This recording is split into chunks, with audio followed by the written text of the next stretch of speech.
खुलुमबाय नोंथांमोनखौ आंनि बे दैमु बसुमतारी यूट्यूब चेनेलाव बयखौबो खनसे बरायग्रोनाय जाबाय। दा नोंथांमोन बे भिडिअखौ नोंथांमोना जोबजासे नायब्लासो मिथिनो मोनगोन आरो बेफोर जाथायफोरा जोंनि बर'फोरनि गेजेराव माने जाफ्लेबाय थानाय जाथाय आरोना नोंथांमोना ससियेल मिडियानि थ्रुयै बेफोर जाथायफोरखौ नुनो मोनगासिनो दंखायो सिगांनिफ्रायनो। दा बेफोर जाथायफोरा गुबुननियावल' जाया नङा माब्लाबा जोंनि समावबो जोंनि पार्सनेल न'खरनि गेजेराव सोरनियावबाबो जानो हागौ। दा बेनिखायनो नोंथांमोना बे भिडिअखौ अननानै जेसेबां हायो शेयार खालामब्लानो जाबाय। दा नोंथांमोन गुबै बाथ्रायानो जाहैबाय जोंनिनो गामिनि आरोना जोंनि गामिया मोनथाम गामिजों मोनसे गामि आरोना लाइन मोनथाम दङ। दा जोंनि गामियानो जाहैबाय बाहादुर आदर्श। दा नोंथांमोन बेफोर जाथायफोरा जोंनि बर'फोरनि गेजेराव गोबां जाबोगासिनो दं आरोना जोंनि बर'फोरनि गेजेराव सोरबा गुबुन जायगायाव खामानि मावनो थाहैनाय बेफोर समाव सोरबा हिनजाव मानसिखौनो होन हिनजाव मानसिफोरा मा खालामजायो सोरजोंबा लांखार जानानै गुबुन जायगाफोराव बिदिनो जिनाहारि खालामनानै बुथारखोमानानै दोनजायो आरो हौवा मानसिफ्रा सोरबा बायदिया गुबुन जायगायाव खामानि मावखांनानै न' फारसे दावबायबोनायाव बेफोरबायदिनो ट्रेन साफोराव गारि साफोराव बायदिसिना जाग्रा फेग्रा मुवा होनानै आन्दायनाय खालामनानै बेफोरबायदिनो खोमानानै दोनजायो। दा जोंनि गेजेराव गोबां बेफोरबायदि जाथाया जाफ्लेबाय थानाय होननानै जोङो साननानै लानांगोन आरोना गाव गावनो साबधान जानाया गोबां मोजां। दा बे जाथाया जाहैबाय जोंनि गामिनिनो सा ओनसोलाव जोंनि गामि जोबथारनाय सासे फंबाया गवायाव खामानि मावहैदोंमोन आरोना थांनाय जुलाइनि 26 खालि थांदोंमोन बियो मास मोनसे जाबायमोन बे खामानि मावनो थाहैनाया। दा बे फंबाया गवानिफ्राय खामानि मावनानै फैफिनबायमोन बियो 26 आगस्टआवनो फैफिनदोंमोन न'आव खिन्थु दिनैसिम न'आव गैया। दा न'खरनि मानसिफ्रा गोबां दुखुआव दङ मानो होनना बुङोब्ला बे फंबाया 26 जुलाइ खालिनो थांदोंमोन गवायाव कम्पानियाव खामानि मावनो होननानै। दा बे फंबायनि नामानो जाहैबाय बिलिफां दैमारि आरो बिनिनो बिदा बे बिदाया आंनाव मैया थांनाय मोनानि 10थासोआव फन खालामबाय थादोंमोन आरोना आङो बिदिनो थाब उन्दुनाय जायो नालाय फुङाव खामानि मावनाय आङो 4थासोआवनो सिखारनानै लबार आथा हानाय जायो। दा बेनिखायनो आङो फनखौ माने दिखांनाय जायाखैमोन आङो मबाइलखौ साइलेन्टआव दोननोमोन नालाय आं पात्ता मोनाखैमोन। दा दहाय फुङाव आङो कल खालामनानै सोंहरफिनदोंमोन। दा नोंथांमोना बे बिदानिफ्रायनो खोनासंनानै लादो आङो कल रेकर्डबो खालामदों नोंथांमोना खोनासंब्लानो जाबाय। आं माने इउटुब चेनेलफ्राव माने होजानो लुगैदोंमोन आरो माने फुल एड्रेस डिटेल्सफोरखौ हरनो हागोन आं फटक माब्लानिफ्राय गोमानाय फुल डिटेल्स माने बेयावनो लिरनाय दंखाजोबो माने माबानिफ्राय थांनाय जुलाइनि माबा 26आव थांनायमोन 1 मान्थल' खामानि मावदोंमोन सिगाङाव 5 बोसोर हजोंयैनो खामानि मावखानाय। ओमफ्राय दा माबायाव 24 आगस्टआव ओंखारबोनायमोन न'आव फैनो होननानै। दा मानसिया माबाफोर ट्रेनाव आगष्ट मोनजाबो दिनैथ' 1 थारिख जाबाय औ सेप्तेम्बर।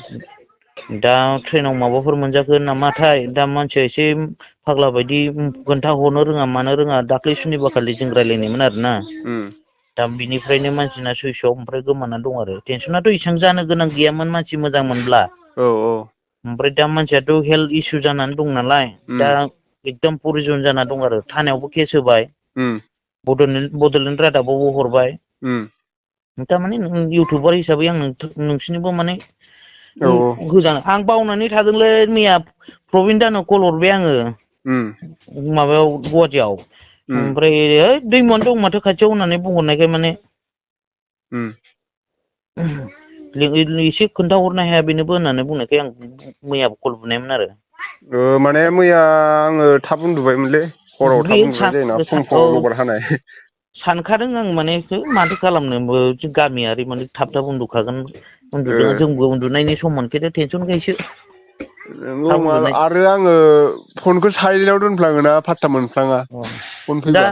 दे नों माबा मोनसे आंनाव वाट्सएपाव माबा हरनानै दोन बिदिनो मा मा दङ लिरनो फटकफोर ओमफ्राय दा आं माने एसे बुंना होगोन सोरबाफोर नुबाय बायनोबो हागौना। आं माने दायो बड'लेण्ड रादाबाव जाबायदि लिरदों औ बेखौनो हरनोसै आं नोंनो डाइरेक्ट। बड'लेण्ड रादाबा लिरदों नामा? औ आं माने हरनायमोन लिरनानै दा बेखौनो माने बड'लेण्ड रादाबा टाइप खालामदों नालाय बेखौनो हरनोसै आङो ओमफ्राय फट'खौल' हरफानोसै। इयाव वाटसाप दं दा? बेयाव वाट्सएप दं औ। देलाय हरनाय दे। दा नोंथांमोना बिनिनो असे बिदानि खुगानिफ्राय मिथिनो मोनबाय बे फंबाया माने गोमानानै दङ दा न' फारसे मोनफैयाखै आरोना। दा नोंथांमोना सोरबाफोर बबेयावबाफोर खामानि मावनो थानायफोरा नुबाय बायदोंब्ला बा बबेबाफोर जब मावबाय थानाय नोंथांमोना नुबाय बायदोंब्ला बे फंबायखौ खिन्थाहरब्लानो जाबाय।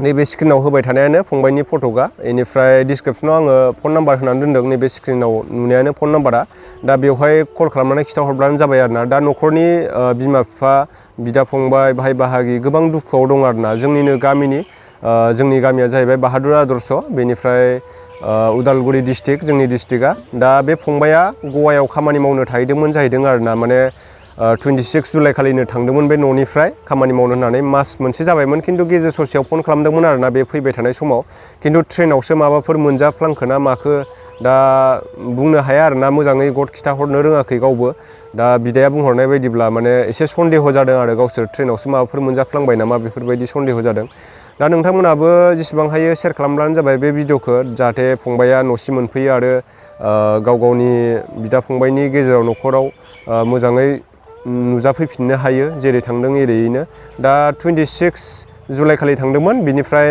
26 आगस्ट खालि बियो न'सिम फैफिनदोंमोन आरोना दिनैसिम न'आव मोनफैयाखै आरोना दिनै 1 सेप्तेम्बर जाबाय दिनै 1 सेप्तेम्बर जाबाय दिनैसिम न'आव मोनफैयाखै दा बिनिखायनो आङो बे बिदाया बुंहरनायलाय आं बे भिडिअखौ बानायनाय जाबाय दा नोंथांमोना अननानै जेसेबां हायो बे भिडिअखौ शेयार खालामब्लानो जाबाय मानो होनना बुङोब्ला जोंनि गेजेरावल' जाया बियो गुबुननि गेजेरावबो जायो बेफोरबायदि जाथाया दा गुबुननि गेजेरावल' जायो होननानै नोंथांमोना माने शेयार खालामालासिनो डाटा मानो होनना बुङोब्ला नोंथांनि गेजेरावबो मालाबा समाव नोंथांनि न'खराव बेफोरबायदि जाथाया जानो हागौ दा बेनिखायनो बेफोर जाथायफोरनिफ्राय नोंथांमोनाबो साबधान जानानै थानाया मोजां जायफोर माने गुबुनाव खामानि मावनो थाहैदों सोरबा बायदिया ट्रेभेलिं खालामनो बेरायनो थाङो सोरबा बायदिया माने फरायनो थायो दा गुबुन जाथिफोरखौ माने गावनि जाथि बायदि होननानै बारा माने गावनि खालामनानै लाजाया आरोना गावनि साननानै लाजाया गावनि जाथिफोरनि थानाय जानाय बेबहार माखासे स्वभाब चरित्रफ्रानो बेलेग जाखायो गाव गावनि जाथिया आलादा जाखायो गुबुन जाथिफ्रा जोंखौ माने गाज्रि नोजोरैसो बांसिन नायखायो